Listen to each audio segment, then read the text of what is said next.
Hello everyone, and welcome to Bob's Garden. Today I'd like to introduce you to two more carnivorous plants in my collection. We've already talked about Nepenthes ventricosa, which is the pitcher plant, and we have a video on that for you. And today I'm going to show you a sundew, which is Drosera capensis, and we also have our Venus flytrap, which is Dionaea muscipula. And we'll talk about our Drosera first, the sundew. It's quite lovely.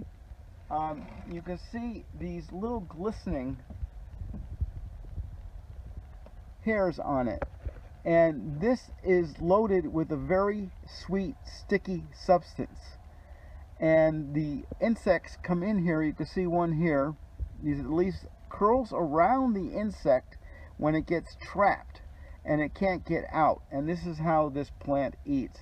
This is one of the most easy carnivorous plants you can have, and so I highly recommend it. There's not too much to know about it. It's grown in a water tray method with distilled water. That's important. This cannot take below freezing temperatures. This is native to South Africa, and it's what we call a temperate climate sundew. Now, sundews are all over the world. They exist in Europe, in northern Canada, all over the world. But this particular type comes from South Africa, and it makes it very easy as a household plant. When this is outside for the entire summer, and when the temperatures start below in the 50s, I start bringing it indoors, and I situate it under a grow light about a foot above the plant, and it stays there all winter long in this tray. We don't ever let this go dry in here. Now you'll see that it freely flowers all the time, and this kind of gets a little exhausting for the plant. So we're going to cut off some of these flowers like this, and we'll also let some of these go to seed. And when they do go to seed, they'll produce more of this mother plant. Now, this is also a Cape Sundew, and you can see the bug caught on here. And this is what the narrow leaf variety. So you can see more shoots coming up from out of here. And this is also narrow leaf variety. I like the wide leaf variety quite a bit, and it's very, very easy to take care of. They can be grown in a terrarium, but it would need a lot of light. It can be grown on a windowsill with supplemental light. So like an east or west exposure is good for these, but I keep these under grow lights in the house. And we have one here, as you can see, that's overgrowing its container. It's trying to expand, so we're going to let it expand. So I'll take off these flowers here. We'll leave those two on. So we have peat moss, sphagnum peat moss, and sand in here. It's 3 parts peat moss to 1 part sand, and that's the soil mix for this. You could also do 3 parts peat moss and 1 part perlite. That also will work, but I prefer this mix. So we're gonna wet this. We don't have to worry about distilled water doing this. And it's going to make this kind of, it gets kind of dusty. So we want to wet this down. And we've got ourselves a pot here, plastic pot. You can do plastic or clay. We have some soil perfector in here, a spoma soil perfector at the base. Okay, so we'll put some of this in here now. I don't know how much we'll need. So we'll just take this butter knife and go around the edge, and you can see that the soil is mounded up over the pot. That's very important. So we're going to maintain that position. Now this has been growing in this pot for about 3 years, so it's time for it to be transplanted. You can also divide this they're very easy to divide. You can get more out of the same plant. So we'll give this a squeeze, and we'll carefully get this out.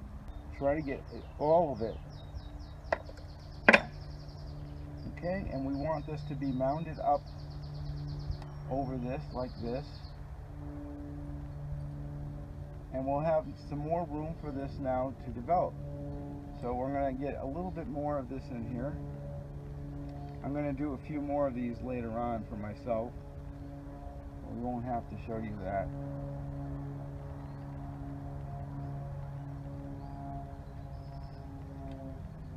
And then we just can use the other end of the chopstick, not the pointy end, to kind of get this in here. And then we can also use the pointy end here too. This will be much happier with some more room. And replenish soil, and then we'll just add a little bit more in here. And you're all set. Now, once it's done like that, we'll put it on the saucer like this, and we'll put in some of our distilled water. And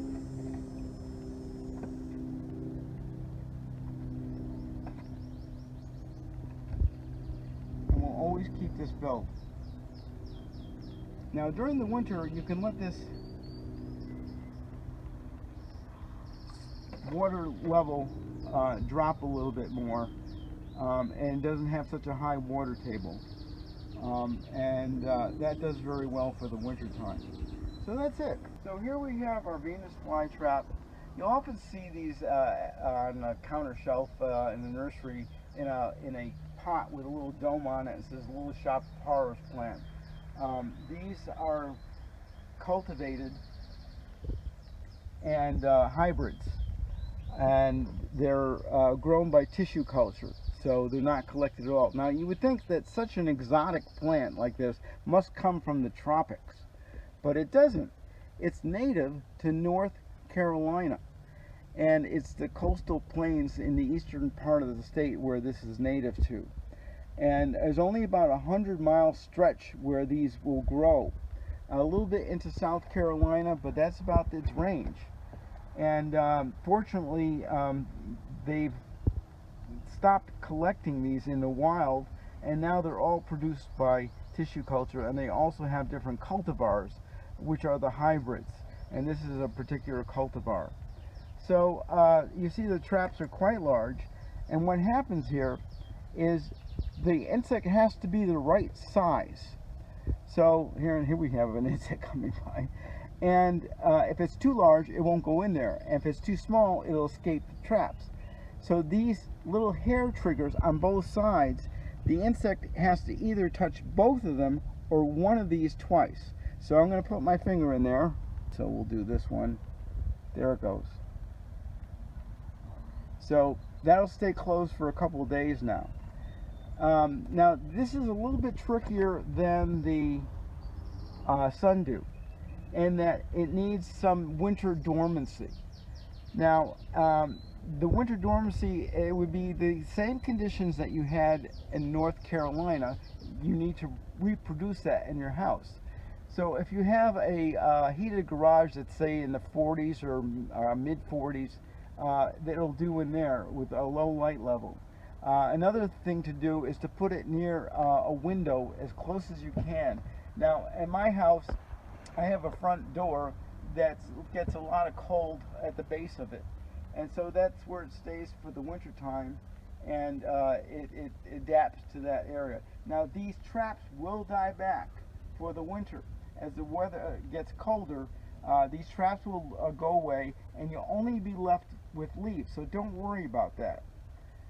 The only other thing that you need to know, remember that this is distilled water, and as the traps use up their insects, they'll turn brown, so we need to keep those clean, and it's very simple to just cut those off, and we have more traps following behind. Now, in the winter time, it'll look just like this, these little leaves at the base, and that's normal.